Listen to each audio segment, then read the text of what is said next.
안녕하세요. 행정심판연구소입니다. 오늘도 저희 블로그 보시면서 음주 측정 관련된 지식 얻어가시죠. 오늘은 음주 측정 거부죄, 벌금과 징역, 그리고 당신이 몰랐던 처벌의 실태에 대해서 알려드리겠습니다. 늘 몇 번이고 강조하지만 음주운전이 위험하다는 건 누구나 알고 있습니다.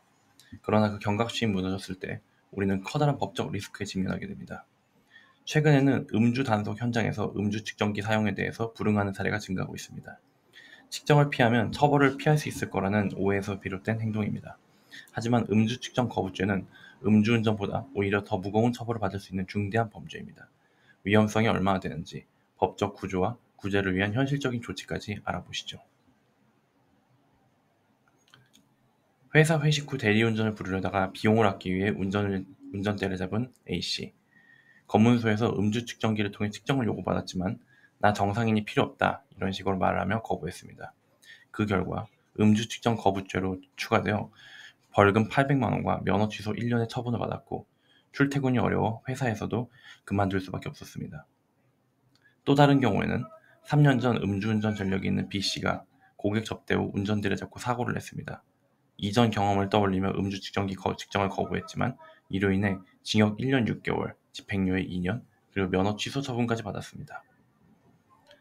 왜 음주 측정 거부죄는 더 무겁게 처벌되는가요? 음주 측정 거부죄 처벌 내용을 말씀드리겠습니다. 사고가 없었을지언정 1년 이상 5년 이하의 징역, 500만 원에서 2천만 원 사이의 벌금형, 그리고 재범의 경우 1년에서 6년 사이의 징역, 최대 3천만 원까지의 벌금형이 가능합니다.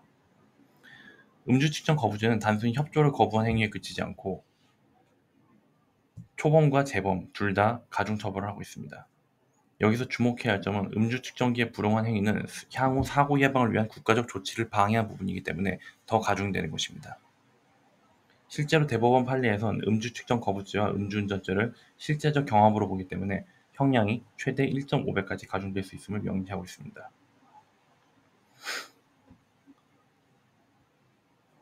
늘 말씀드렸듯이 저희 행정처분과 형사처벌에 대해서 비교를 하시고 또 알코올 농도에 대해서도 알려드리고 있습니다. 형사처벌 외에도 음주 측정 거부죄에는 의무적 면허 처분이 따릅니다. 이는 경찰청장의 재량이 아닌 도로교통법 제93조에 따라 혈중 알코올 농도와 무관하게 무조건 내려지는 행정처분입니다. 취소 기간은 기본 1년이고 이 기간 동안은 면허 재취득이 불가합니다. 대상은 보유한 전 운전면허 그리고 복수면허의 경우 모두 취소될 수 있습니다. 따라서 어떠한 사고가 없었다는 사실 하나만으로는 안심할 수 없습니다. 단 한 번의 측정 거부로 생계수단 전체가 위험해질 수 있기 때문입니다.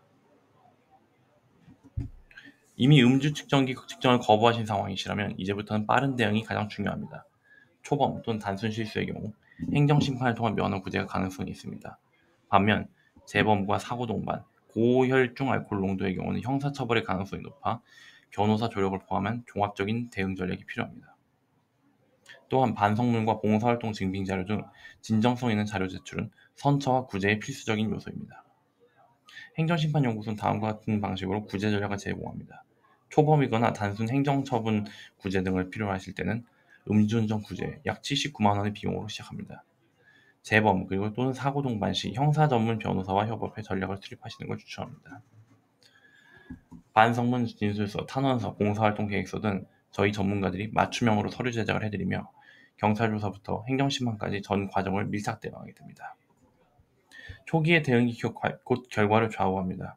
그리고 처벌에 휘둘릴 것만 아니라 법률적 권리로서의 구제 절차를 충분히 활용하시기 바랍니다. 언제든지 찾아와 주시기 바랍니다. 행정심판연구소였습니다.